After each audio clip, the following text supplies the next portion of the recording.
Hello, dear viewers. Welcome to another episode of Investology, where we deconstruct and demystify all things finance and investing. And today we have a very interesting topic on our hands. We keep hearing about this a lot, often, right? Cryptocurrencies. Is it safe? How should one go about thinking about crypto when it comes to the safety of crypto? What does the future hold for crypto? Before I introduce our guest for today, uh, a quick request.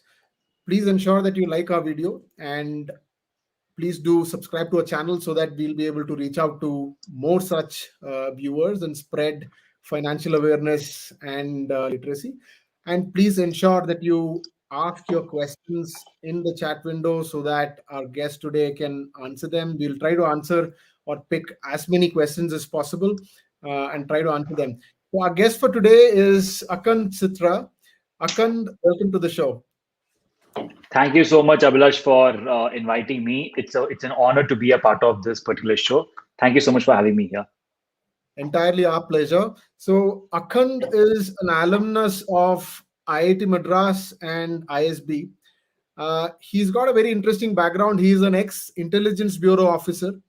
You don't see too many of those in our shows, but so that's something that is unique.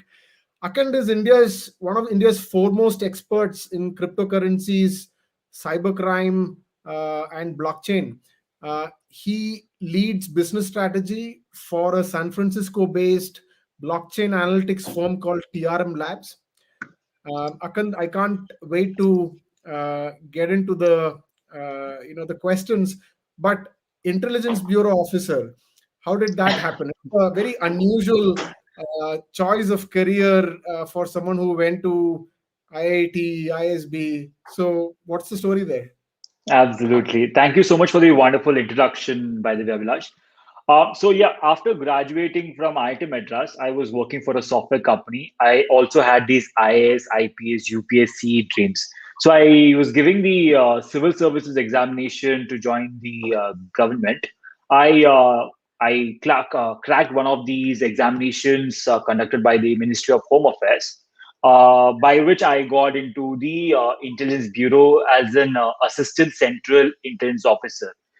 It was an amazing period, to be honest. I was posted in rural Bihar. I was posted in India Nepal border for a year. I was posted with Delhi cyber cell divisions. So at Delhi cyber cell divisions, I my work was very interesting.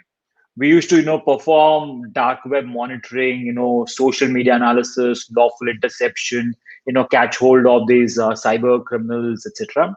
So this was way back in 2015, 16, when most of these dark web based transactions, buying drugs, buying weapon, buying child pornography material or some kind of ransomware, kidnapping, whatever it was, the currency that was being used was Bitcoin. So on the dark web, if I want to buy, say, 100 grams of cocaine, I would not use dollars or rupees. I would rather use a cryptocurrency. So back at that time, cryptos were being used by for illegal purposes. So it was my job to try to understand what this technology was, to try to understand what crypto is, why exactly people are using it instead of dollars or rupees. So I started reading more and more on blockchain technology. I tried to understand more on the tech part of it, try to understand the economies of it, the economics, and whatnot. And I was amazed. I was like, okay, this is as revolutionary as the internet itself. This has the capability, it has a few use cases that could disrupt multiple industries. Just like how criminals were using internet way back in 70s, 80s to do illegal stuff. In the same way, the first use case was to do illegal stuff, but I realized that this could be something huge. So I started being in the space, trying to understand, speaking with folks about who are actually building the technology, trying to understand the regulations, laws which come into it. So after being in the intelligence bureau for 3 4 years, I thought I was my parents were in Bangalore, so I thought it makes sense to come back to the private sector, which is when I did my MBA from the Indian School of Business. I thought I'll shift back from government to private sector. It was an amazing time there as well. After ISB, Now, currently, I work in the B2G space, business to government space. So, what we do at TRM Labs is we are building tools. We build tools to perform transaction monitoring, wallet screening, forensics in the crypto space.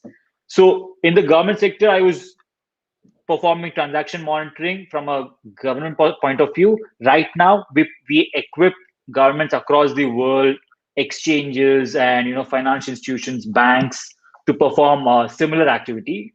So yeah, I like what I'm doing right now. We are trying to stop fraud, solve cases, investigate crypto crime and whatnot. It's going on good. So yeah, here we are. That's Great. my short story. Yeah. I'm sure a lot of very interesting stories there, but that's for another day. Now, and let's dig right into the heart of today's conversation, cryptocurrencies, right? So, if you were to explain it like you are explaining it to a 10-year-old, right? What is cryptocurrency? So to put it in a very bland terms, the way I see it is a cryptocurrency is a virtual asset, a digital asset, which was built to make these peer-to-peer cash payment systems.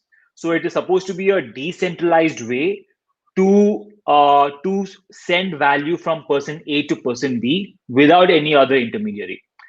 I know it's too much of tech words over there.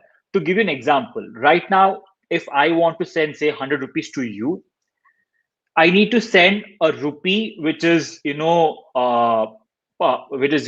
by the central bank. So we have an intermediary. I might use say Phone Pay. You might use Google Pay. I might use State Bank of India. You might use Punjab National Bank. So basically, just to send 100 rupees from say Akand to Abhilash, I will be using Phone Pay, SBI, RBI, then come to PNB, then come to Google Pay, then it reaches you. There are 5 6 intermediaries over here which have a lot of control on this value system. If it's, for example, if I want to send some information to you, I can directly email you. I don't need to go through, say, the postal department. I don't need to, buy stamps. I don't need to buy letters. The internet has revolutionized the information exchange. In a similar way, blockchain technology, cryptocurrency is revolutionizing value exchange. If I want to send value, say 1,000 rupees from here to somebody in Nigeria, I need to do foreign exchange. I need to send it via some bank or transfer wise whatever. And there are a lot of intermediaries which will take a lot of transaction fees.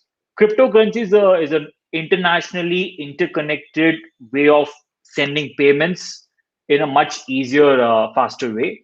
There are a few discrepancies yet. There are a few disadvantages yet, which we are still trying to solve. It's an evolving field as of now, but the concept is crystal clear. Got that. So, you mentioned blockchain here. What is a blockchain? And is blockchain same as a cryptocurrency? How is it different? Can you explain that to our audience today? Absolutely. The interesting case of blockchain is it's very different from crypto, but blockchain itself was invented after Bitcoin was invented. So in 2008, when Satoshi Nakamoto put his white paper, he invented Bitcoin first. But when you see the underlying technology of Bitcoin, the name blockchain came out of that. Now, what is blockchain?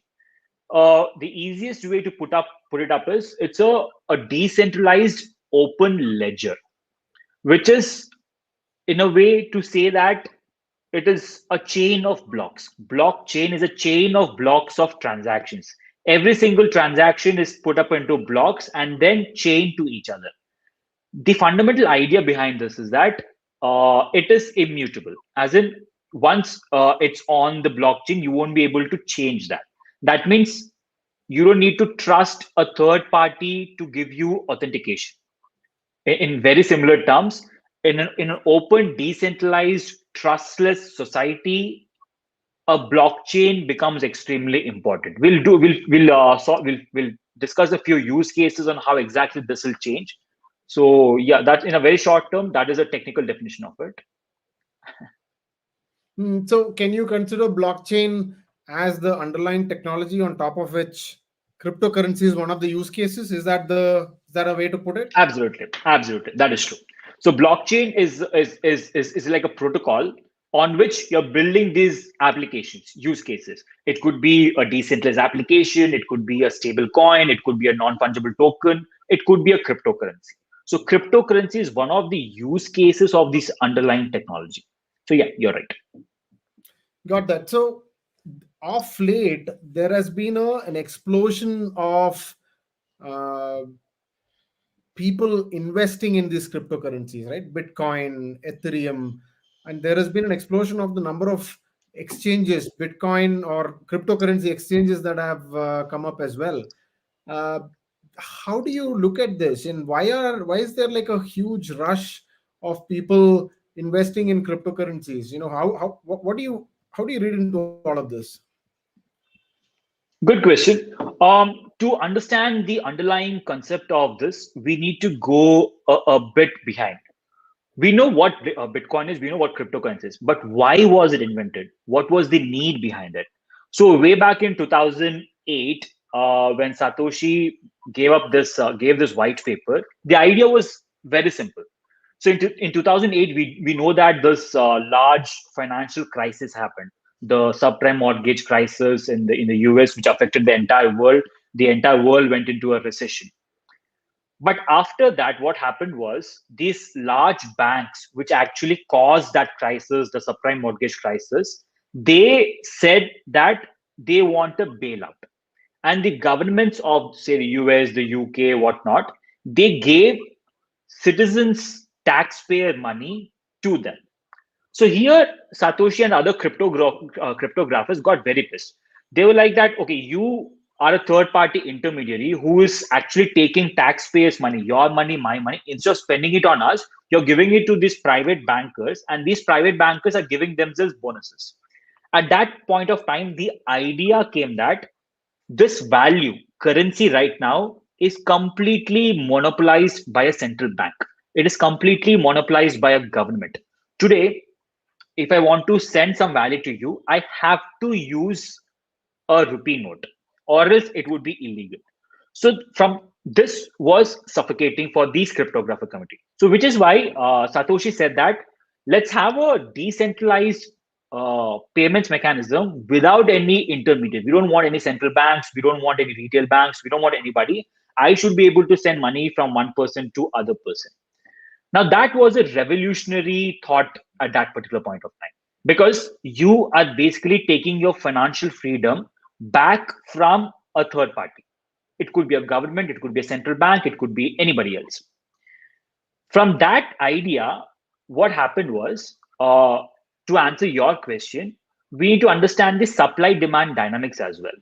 Today, the central bank can print as much currency notes as possible.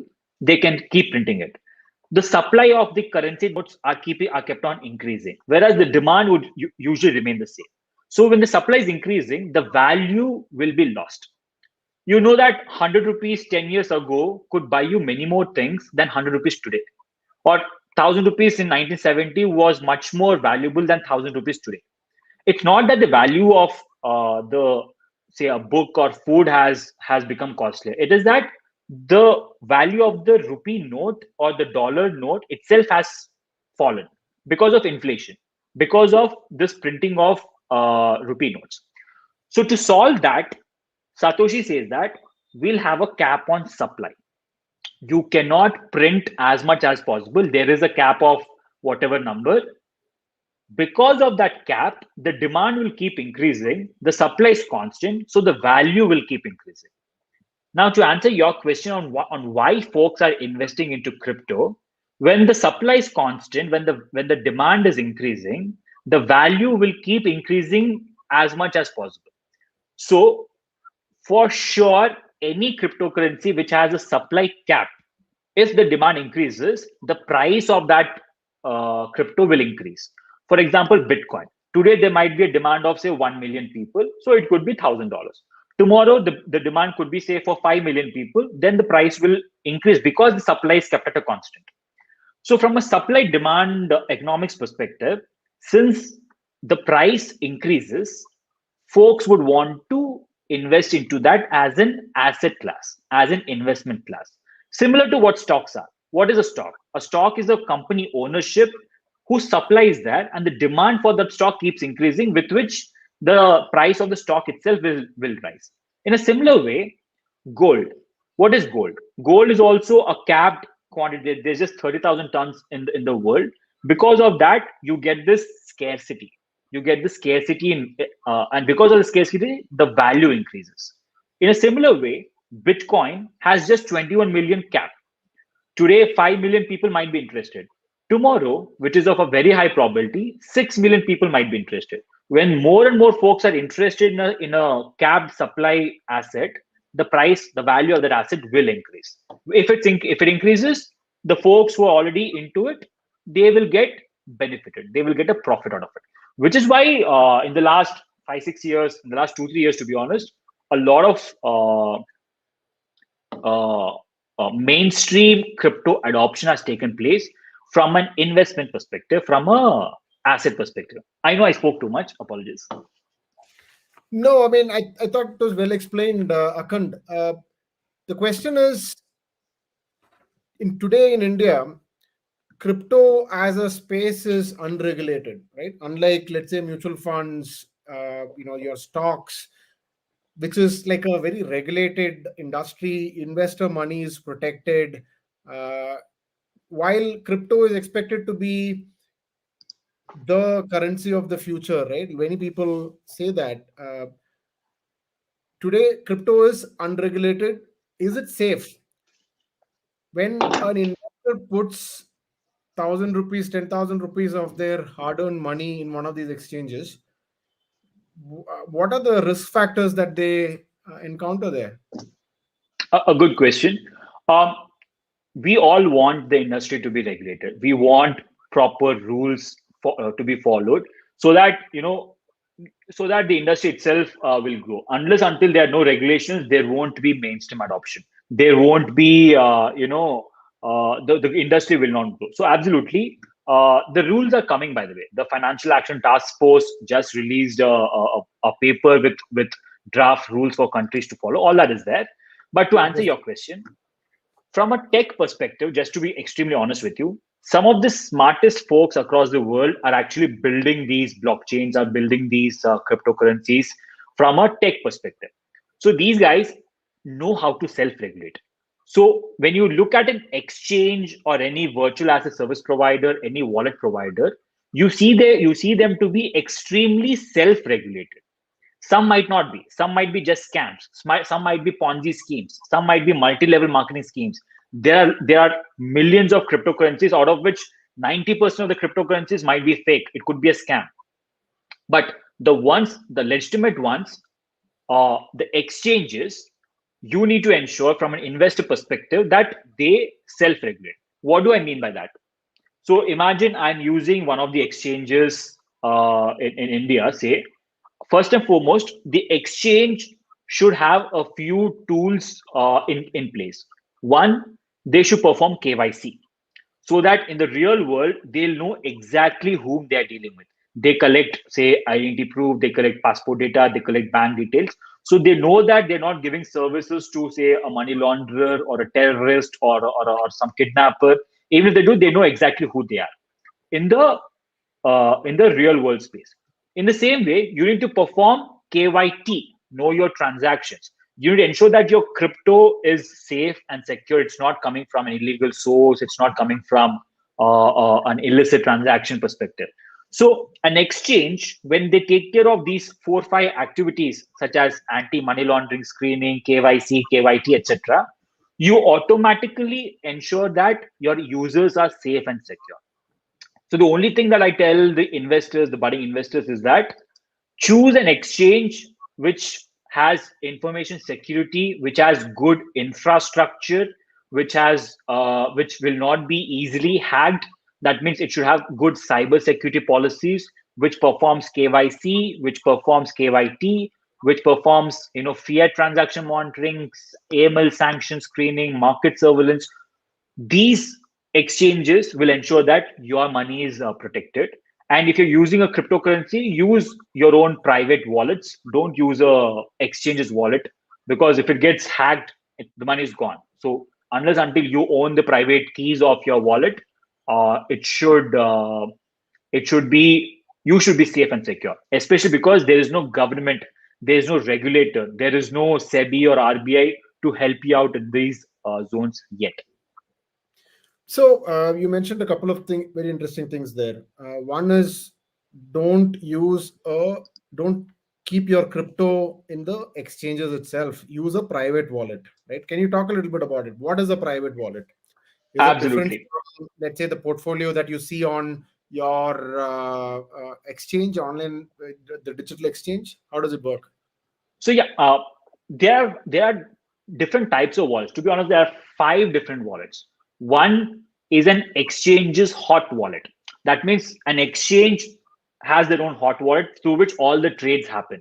Say Wazirex has their own hot wallet, CoinDCX has their own hot wallet. That you cannot use. The second type of wallet is your personal wallet on an exchange owned by the exchange. This is where most of the investor money is stored. You open an account on WaziRex or CoinSwitch Kuber or Geotus. You open an account, you buy crypto, you put it in the exchange itself. That is, the exchange provides you with the wallet, but they own the private keys. That is the easiest way to perform trading, to perform investing, to have not much of transaction fee trading, but it is not safe, it is not secure. The exchange can freeze your funds, the exchange can deny you from withdrawals, the exchange can be hacked and your funds can be stolen. A lot of things can happen.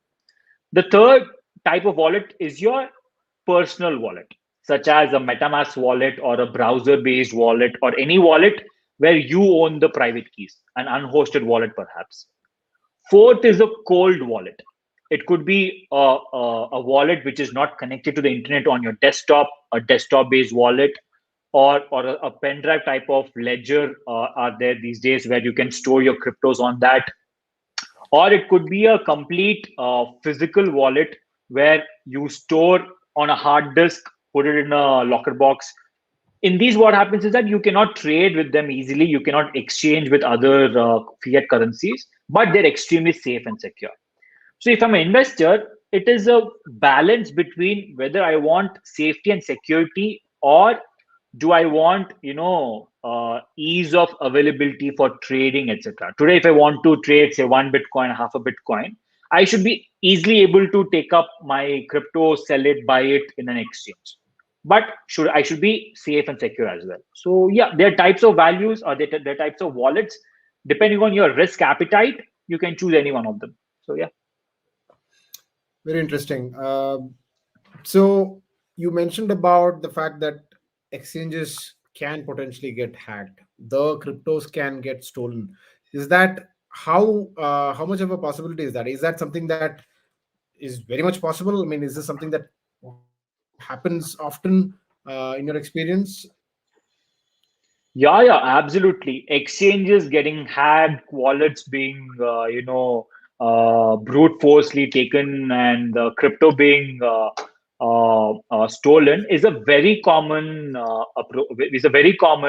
event. To be honest, some of the largest exchanges, Mt. Gox, Qcoin, Binance, all of them have been hacked. What is hacking? It's like a software engineer or a hacker is a bit smarter than the software engineer in the exchange itself. They find loopholes, they find some logic issues in the code from which they use that and they steal money. So yeah, exchanges do get hacked. It's a common affair, which is why I tell you, use an exchange which has good cybersecurity issues, which has cybersecurity infrastructure, which is large enough to actually buy these kind of tools to ensure that they are safe. Don't use small exchanges that nobody has heard of, because you don't know what kind of security systems that they have. Or sometimes DeFi protocols, new decentralized finance protocols also get stolen. So all that, yeah, we need to take care of. Got that. So if an investor wants to buy some crypto, the first question is, do you think crypto is a uh, how do you look at crypto as a long-term asset or an investment class? What would be your answer to that? Is it something that you think investors can put their money in. Of course, none of this has to be construed as investing Of course. advice. Please, consult with a, certified advisor for any investing advice. But what is your take on cryptocurrencies as an investment class?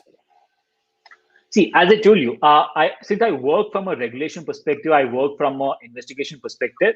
I I see crypto much more than just an investment class. I see them as a legal tender. I see them as something of like a medium of exchange. I look at it from a store of value perspective. A lot of things. But the question here is from an investment angle, from an angle where I can make some profit out of it. So yeah, there before there are thousands, millions of cryptocurrencies. There are blockchains that nobody has heard of. There are new tokens coming on a day-on-day basis.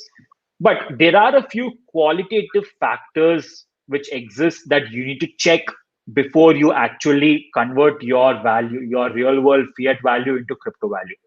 First and foremost is what does that cryptocurrency aim to solve?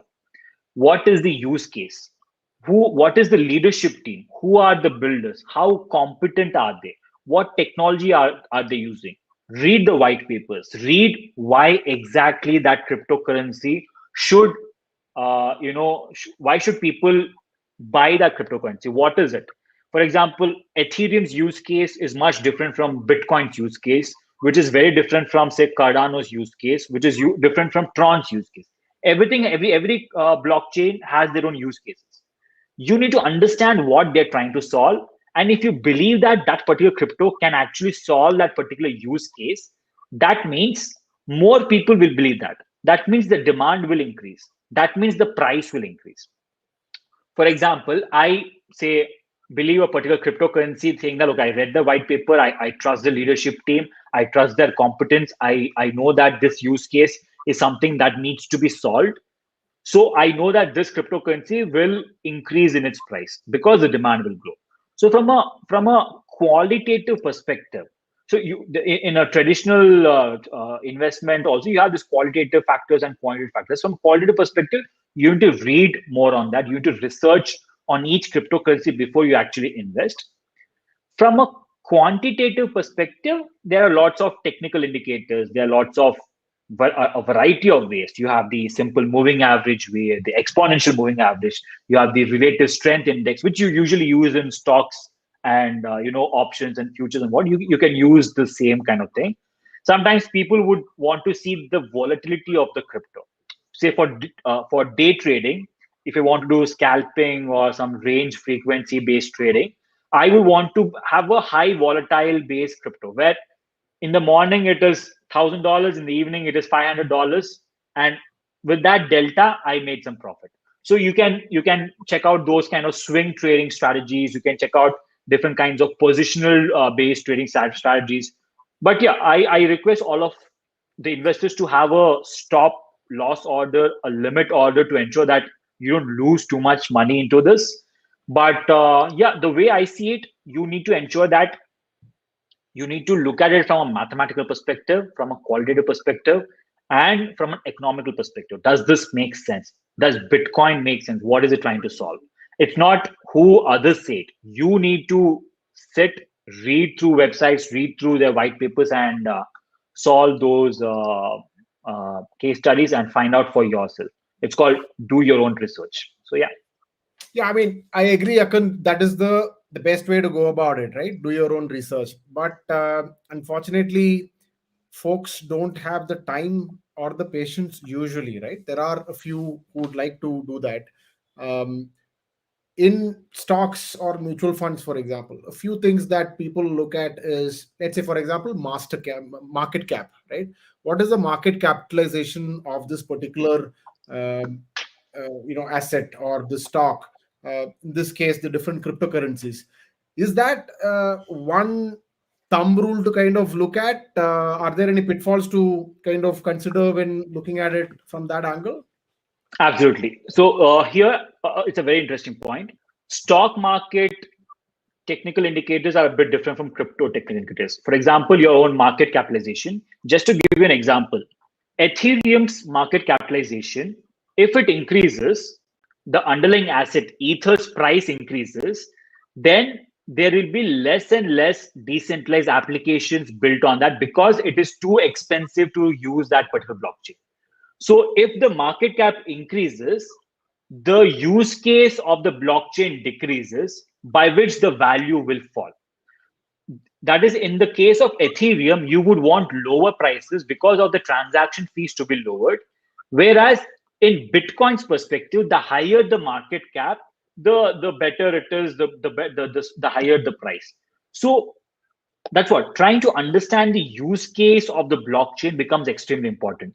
Now, if I know that Ethereum is used to build applications and I need to use Ether to run the applications, I don't want a high transaction fee. That means I don't want a high Ether price.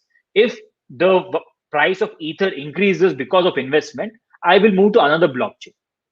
So yeah, not just market capitalization, their circulating supply, their volume, their velocity, how fast the transactions happen, their liquidity.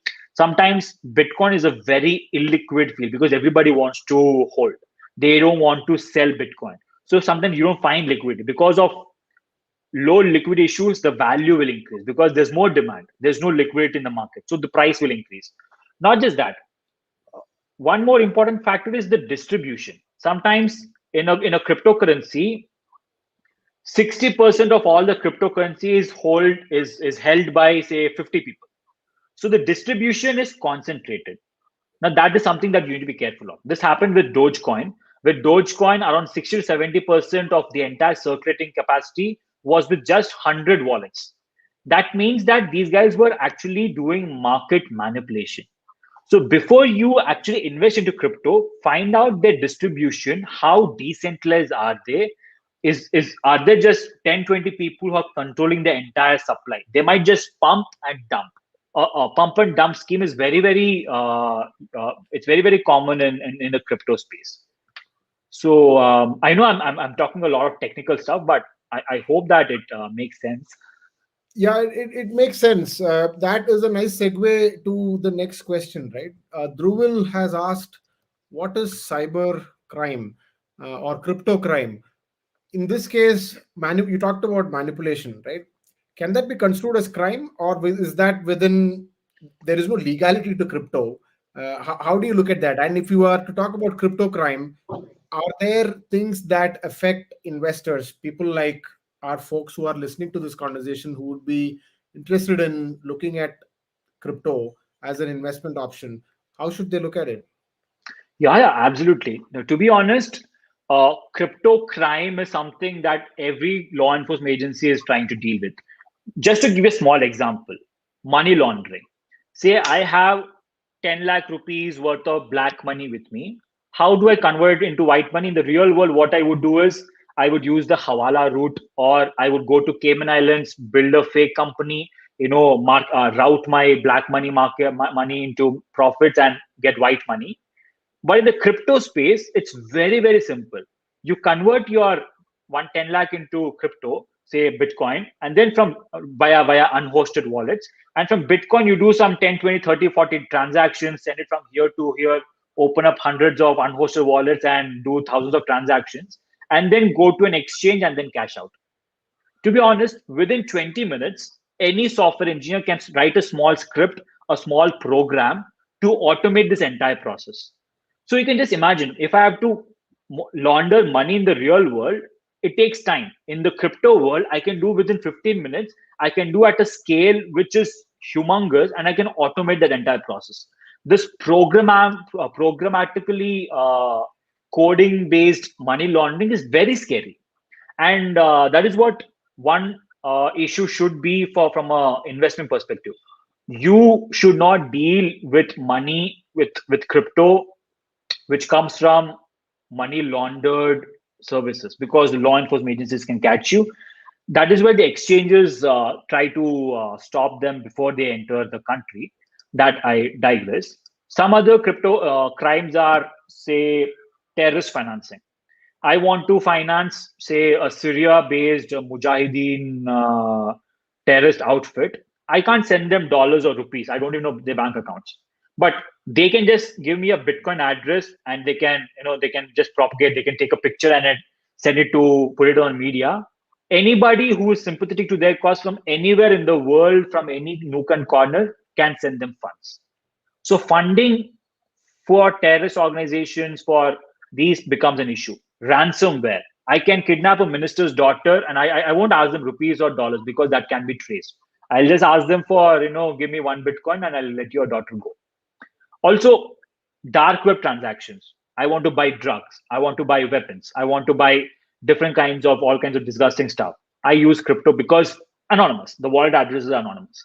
So yeah, crypto crime is a huge issue that TRM Labs is trying to solve by screening these wallets and transactions.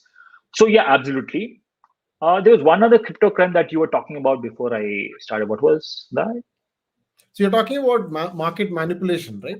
Yeah, absolutely. Yeah. To answer your point, when you manipulate markets in stocks, in options, in futures, that is straight away legal offense. You get jailed for that. That is because the rules, the laws, the regulations are fairly straightforward. There are no rules, there are no laws in crypto yet. It'll change in a year, 2 years, 3 years max. As on today, you can manipulate markets, which is what is happening with Dogecoin, with Shiba Inu. I see a lot of comments with Shiba Inu. The thing is, it is market manipulation. Shiba Inu's founder, I think his name is Ryoshi. What he did was 50% of the Shiba Inu he sent to Vitalik Buterin's wallet address. Vitalik is Ethereum's co-founder, to get some kind of legitimacy. And then the rest of the 50% he sent it to a decentralized exchange called Uniswap, because none of the exchanges at that time, they were not accepting it. And then he controls the circulating supply. Say there are, I think, 100 trillion Shiba Inu right now, 1,000 trillion. He controls, say, 50 trillion, just to give you an example. And even if he sells every other Shiba Inu at $0.0001, that means he is at a $1 trillion profit himself. He did nothing. He created an ERC20 token, a simple cryptocurrency which you can create in 15 minutes. He sent it to some person to get legitimacy, and the rest he sold it to people. He holds most of it, 50% of it. And people think that, okay, I'll invest 20 rupees, I'll invest 100 rupees, I'll invest 1,000 rupees, because tomorrow it will become 1,000 rupees, 2,500 rupees, 2,000 rupees, all that is fine.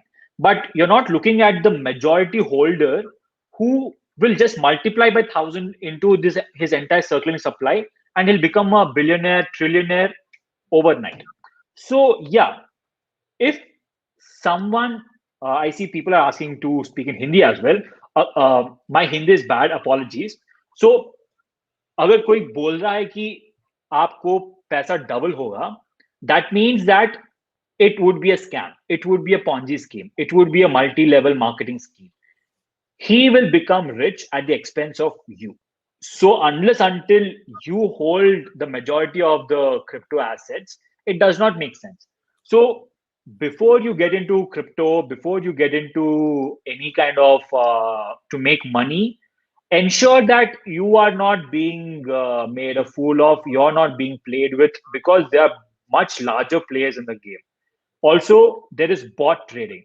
There is, automated bots who play on arbitrage, who play on DeFi, who play on social dynamics as well. Just to give an example, I can create a bot. A bot is a bot trading is a robot based automated trading, which will analyze the entire social media, all Twitter, all Facebook, etc., and they will find out where the sentiment is going. Agar sentiment Dogecoin ke paas ja raha hai, then the bot will automatically buy more of Doge today. 10 days later, once the sentiment is at a rise, they will sell. They will make a profit. They are taking your money from you to them, thinking that you will make more money. So be very careful with bots. Be very careful with new shill coins. If somebody says ki is pe aap invest karo, if somebody is saying that please invest in this, that means he or she has a bias. That means he or she has some kind of takeaway that they would gain by you investing into that. अगर कोई बोला कि आप Shiba Inu में invest करो, dose coin में invest करो, That means he or she himself has invested some 1,000 rupees, 10,000 rupees in these coins, and they want you to invest so that the demand will increase and his own portfolio will increase. That is a very dangerous game, guys. Especially people who have never touched crypto, if they're getting into crypto in in lower coins without understanding what it is, you might go for a maximum. You might go for a large loss. Rather, stick to crypto, which is whose background is very strong, which has a lot of technical finesse, which has a lot of technological advantages like Bitcoin, Ethereum, Cardano, Ripple, Solana, whatnot. I'm not giving you advice. I'm just saying that do your own research before getting into it. Don't ask for Shiba Inu, please. So yeah, Absolutely. So rightly said, still the wild west out there. it is. Still It is. very, very early days as far as cryptocurrencies are concerned. Don't go by popular commentary about which cryptocurrency is going up, down. Do your own research. Invest in strong cryptocurrencies that are out there. Um, so, Akan, we are coming towards the end of this session. Where do you see this whole space? Of course, there is a lot more to be discussed in this, right? But we should probably do a second one. Uh, where do you see this whole space go from here? How does it evolve? 10 years from now, what would this entire space look like in terms of how crypto will change finance, money, transactions, and so on? Absolutely. I am completely 100% convinced that crypto is about to disrupt not just the financial industry, but multiple industries because of its blockchain based technology. In the financial space, decentralized finance, DeFi, is coming up, which will replace the entire banking industry. Just to give an example, if I want to deposit 1,000 rupees in a bank, I get say 4% interest rate. And that same bank will take the 1,000 rupees, give it as a loan to somebody else. Somebody might want a loan of 1,000 rupees. For them, they will charge 8% interest rate. It's fairly basic profit loss. As a bank, I make profit from that delta. I give that 1,000 rupees at 8%, and I take that 1,000 rupees at 4%. That 8 minus 4% is my entire profit. That is where I will put up branches, I will put all the infrastructure, I will pay employees salaries, all that 8%. Imagine if there is no bank.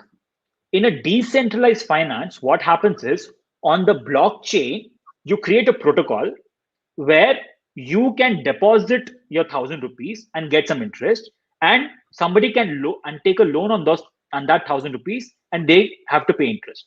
Now that 4% delta is not there. So basically, I'll put 1,000 rupees and I'll get 6% interest rate instead of 4%. And somebody will take a loan at 1,000 rupees, instead of paying 8% interest rate, they'll pay 6%. So the money is being taken from these intermediaries, retail banks or whatever, and giving back to users. So imagine there is SBI, PNB, and a decentralized bank. SBI says I'll give you 4%, PNB says I'll give you 4%, a decentralized bank says I'll give you 6%. Of course, you would want to open a fixed deposit or savings deposit on a decentralized bank because it gives you a higher deposit. It is going to, and this is a reality already. DeFi space is exploding. The blockchain based decentralized applications are already here, and it's going to become more and more mainstream in the next 2, 3 years, 5 years, 10 years. So, from a financial perspective, all the retail banks, the central bank, the investment banks, the rural banks, all of them are going to get disrupted because of the underlying business model that they use. Not just that, any industry which uses a middleman approach, an intermediary approach, will get disrupted by the blockchain. To give you another example, Facebook. What does Facebook do? Facebook is the middleman between users and advertisers. I use Facebook, advertisers pay Facebook to show me ads. In an ideal world, I am wasting my time looking at ads. Shouldn't I be the one who gets paid? Why is Facebook getting paid? So they have created a new browser called the Brave browser, which does exactly this. The data I want to sell, say, I will see those ads that I would want to see, or whatever my data shows, same ads which I will see on Facebook. But instead of Facebook getting paid, they will pay me in cryptocurrency. So I use this browser called the Brave browser, which shows me ads whenever I look at some advertisement, and they pay me for looking at those ads. So the middleman is removed. What is Amazon? Amazon is a middleman between buyers and sellers. Imagine there's a decentralized marketplace which can do the same matching of buyer and seller, and they don't take a transaction fee. You are saved, and the seller is saved. Uber, what is Uber? Uber is a marketplace, a middleman between cab drivers and people who want to take a cab, users. The users pay a transaction fee to Uber, the cab driver pays a transaction fee to Uber. Uber just connects them both. What if there's a decentralized application which removes Uber and connects these to them automatically? Then you will save those transaction fee. The cab would be 50 rupees cheaper, 100 rupees cheaper, and you would start using it. So any industry which uses an intermediary, which uses a middleman approach, will be disrupted by blockchain, by cryptocurrencies, which is already we are looking at it. People still look at crypto from an investment perspective, from making money perspective. आज 100 रुपया है, कल 150 होगा, 50 रुपया profit, I'm happy. That is still step one. There's step two, there's step three, there's step four. By in the next 10 years, once there's enough adoption, once there's enough knowledge, these industries are about to be much more disruptive than what the internet was 30 years ago. The internet only disrupted information space. Today, I'm able to sit in Bangalore and I'm able to talk with so many folks. Looking at a blank screen is what internet has disrupted. Tomorrow, the blockchain, the crypto is going to disrupt many more industries in a much more fashion way. That we'll have to wait and see for another 5-10 years, of course. Very, very interesting conversation, Akand. I'm sure going by the comment section, I'm sure the looks like the users also found it very, very interesting.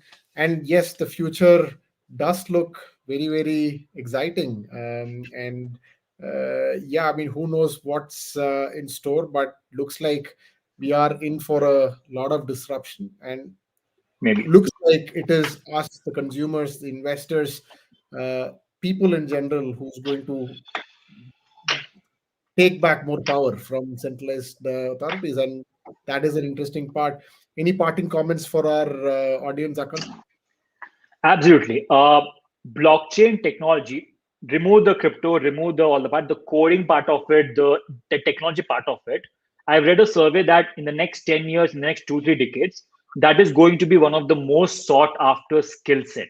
So if my viewers are young, they're still in college, I would request them to learn more blockchain based programming languages like Solidity, Roland, Golang, etc. So that by the time you come out of college in the next 5 years, 10 years, there will be so many blockchain based companies, so many crypto based companies, that your skill set will become extremely useful, and it's very high paying. It is extremely high paying because the skill set is in demand. So yeah, I would want more talent to come to the blockchain industry, to the crypto industry, because this is going to be the future, and it is good to build the infrastructure from scratch. It is like building Google back in 1994, 1998. So yeah, please learn more on blockchain technology if you're going into the computer science, IT type. So yeah, I thank Abhilash. I thank the Finity team for organizing this beautiful lecture, for inviting me. It was a very lively discussion. I see so many comments in the comment space. Thank you, Abhilash. I hope that it was of some use, some value to the viewers, to you. Thank you so much. Thank you so much, Akan. The pleasure is entirely ours. We hope to do more of these sessions, and hopefully we'll be able to do a follow up to this one, or maybe even a masterclass. I see multiple viewers asking for a masterclass, etc. Maybe we should put one together soon. We Thank you so should. much, dear viewers. Thank you so much for joining us today. I hope this session was useful and you were able to learn something that you would be able to apply in your real life, going forward. um, Please do comment, like, this video and subscribe so that we'll be able to reach more people. Until next time, thank you so much. Stay safe. Have a good day. Thank you.